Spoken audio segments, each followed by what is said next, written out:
बिल्कुल, जनवरी में आई हुई खबर थी और अब इसका पुष्टि होते हुए दिख रही है कि ये अलग अलग जो सर्कल्स हैं उसमें आंध्र प्रदेश, उत्तर प्रदेश भी काफ़ी हद तक शामिल है।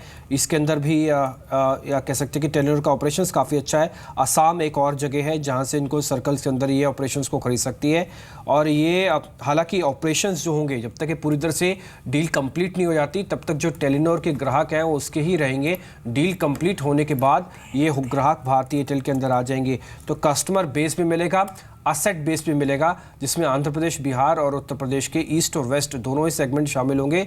और हालांकि डील का साइज़ क्या होगा ये कहना मुश्किल है, लेकिन अभी 1800 मेगाहर्ट्ज़ का जो एडिशनल स्पेक्ट्रम है वो भी इनके हाथ लग जाएगा। तो भारतीय एयरटेल के साथ ये जो जानकारियाँ अभी अभी आई हैं हम आपके साथ साझा कर रहे हैं और इसका असर नो डाउट आज के सेक्शन में ज़रूर पड़ते हुए दिखेगा, क्योंकि बड़ी खबर है कल के रिलायंस जियो के अनाउंसमेंट के बाद। अभी देखना होगा कि इसके अंदर किस तरह का और मोमेंटम आते हुए मिलता है। 1800 मेगाहर्ट्ज़ का भी स्पेक्ट्रम इसके अंदर मिल जाएगा। इस बीच अंचल भी हमारे साथ जुड़ चुके हैं। अंचल, भारतीय एयरटेल की जो डील है बड़ी इंपॉर्टेंट है, इसमें कुछ और एडिशनल अपडेट्स? बिल्कुल डिम्पी, बहुत इंपॉर्टेंट डील हो जाएगी। देखिए, दो तीन तरह से फायदा होगा भारती को। पहले तो आपको स्पेक्ट्रम मिलेगा, ज्यादा खर्च नहीं करना पड़ेगा, स्पेक्ट्रम आपको सस्ते लेवल्स पे मिल जाएगा, वो एक बड़ा ट्रिगर रहेगा। जिन एरियाज में भारती का स्ट्रॉन्ग होल्ड कम है या फिर ऑपरेशनलाइजेशन कम है, वहां पे टेलीनॉर काफी स्ट्रॉन्ग है। आसाम को आप जैसे आप बात कर रहे थे, आसाम एक स्ट्रॉन्ग होल्ड मानी जाती है टेलीनॉर के लिए, लेकिन वहीं दूसरे प्लेयर्स वहां काफी वीक हैं। उसका फायदा सीधे तौर पर भारतीय एयरटेल को आता हुआ दिखेगा। कस्टमर बेस रातों रात आपका बढ़ जाएगा, आपके जो एवरेज रेवेन्यूज हैं, आरपूज हैं, वो इंप्रूव होते हुए दिखेंगे। तो कहीं ना कहीं जो पूरा मर्जर, जो पूरा एक्विजिशन है, ये फोकस इस बात पे है कि किस तरह से भारती के नंबर्स वापस से रिवाइव होते हुए दिखेंगे। हाँ, क्रिटिकल एस्पेक्ट रहेगा कि टेलीनॉर का जो डेट है, क्या वो इस डील में ट्रांसफर होगा भारती पे, या फिर भारती उस डेट को पे ऑफ अलग कर कर सिर्फ टेलीनॉर के एसेट्स की बात करेगी। तो वो काफी क्रिटिकल एस्पेक्ट होगा। लेकिन अगर डेट ट्रांसफर होता भी है डिम्पी, ऑलरेडी भारती एक हेवी डेट पे बैठी है और टेलीनॉर का उतना ह्यूमंगस डेट नहीं है, तो कहीं ना कहीं वो मैनेजेबल हो जाएगा। तो नेट नेट अगर आप कंपेयर करें भारती के पर्सपेक्टिव से, तो डेफिनेटली एक अच्छा कंज्यूमर बेस ऐड होता हुआ दिखेगा, आरपूज इंप्रूव होते हुए दिखेंगे, स्पेक्ट्रम पे एडिशनल खर्च नहीं करना पड़ेगा कंपनी को।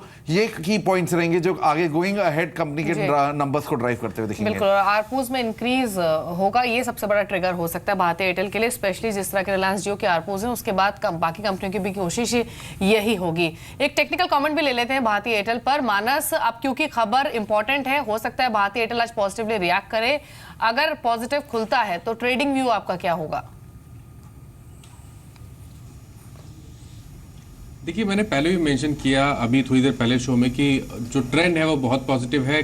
ज़रूर 2 दिनों में करेक्शन देखने को मिला, पर 330 एक बहुत ही स्ट्रांग सपोर्ट है। तो हर करेक्शन पे स्टॉक में खरीदारी करें, और जो टारगेट मैंने पहले मेंशन किए हैं 400 और 420 के, वो उम्मीद किया सकते हैं कि जल्दी ही देखने को मिलेंगे। ठीक है। इस बीच हरी, आपका भी कमेंट चाहिए। देखिए, अगर ये लाइबिलिटीज़ के साथ ट्रांसफ़र होता है, अभी तो ये जानकारी कि कुछ असेट्स और कुछ कस्टमर बेस आ जाएगा। असेट्स हम आपको सर्कल बता रहे हैं, कस्टमर बेस उससे जुड़े हुए जो लोग होंगे वो इससे ज़्यादा जुड़ जाएंगे। और ऐसी जगह पर है जहाँ पे थोड़ा सा भारतीय एयरटेल का अपना प्रभाव कम है। ये बैलेंस शीट पे कितना असर आएगा? ऑलरेडी डेट रिडन कंपनी है भारतीय एयरटेल।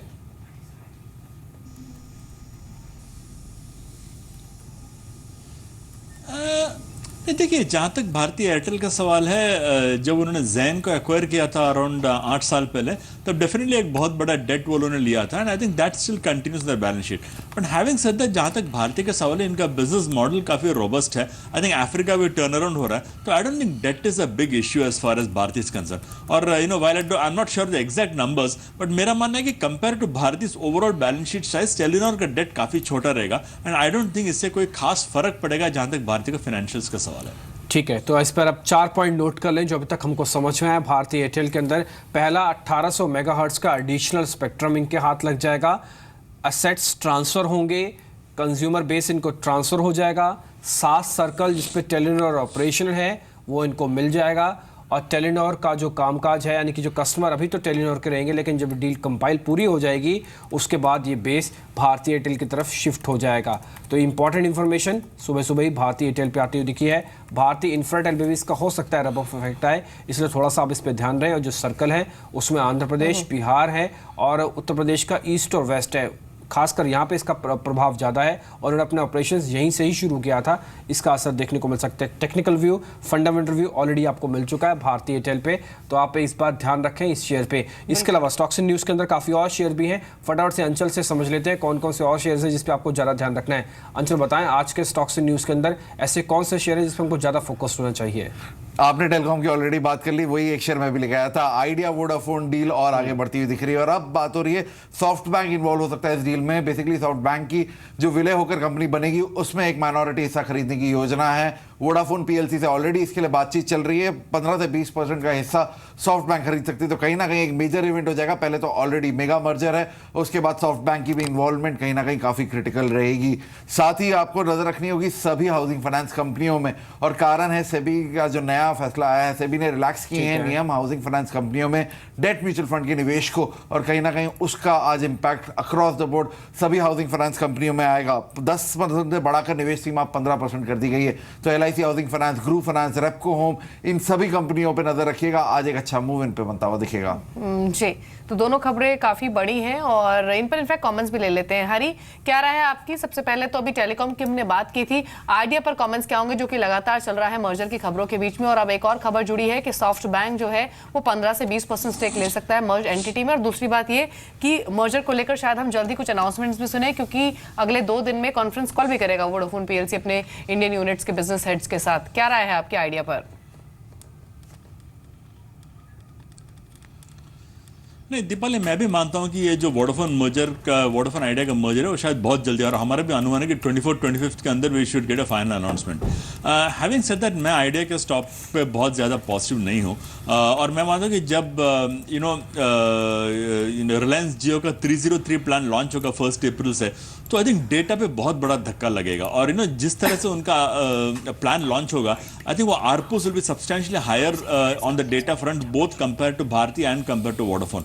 तो जिस तरह से आइडिया ने रैली किया फ्रॉम अबाउट 65 टू अबाउट 112, मुझे लगता है उसका जो मीडियम टर्म अपसाइड्स है वो लगभग फैक्टर हो चुका है, और मुझे यहाँ से खास अपसाइड्स नहीं दिखा रहे। तो if I was a long holder, मैं तो आइडिया बेच के बाहर निकल जाऊंगा। ठीक है, आइडिया बेच के बाहर निकलेंगे, लेकिन भारतीय एयरटेल पे जो हमने टेक्निकल कमेंट लिया और जो खबर का फ्लो है वो यही कहता है कि भारतीय एयरटेल आपके आज फोकस में कम से कम ज़्यादा होना चाहिए।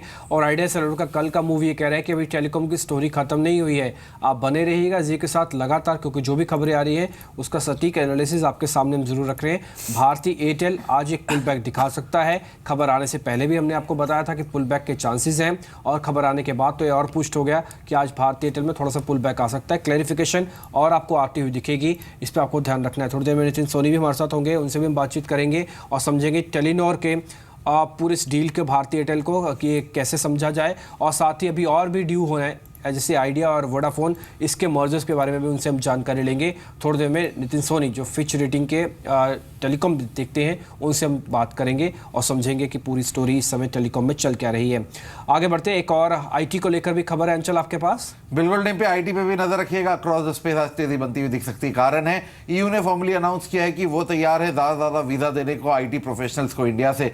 जो यूएस में दिक्कतें चल रही है उसको काउंटर करने के लिए अब ईयू सामने आया और कहा है कि जो इंडियन एम्प्लॉयज हैं, आईटी एम्प्लॉयज हैं, काफी स्किल्ड हैं और बहुत हाई डिमांड रहती है, और ईयू यूरोप में ज्यादा आईटी प्रोफेशनल्स को ऐड करने के लिए तैयार है।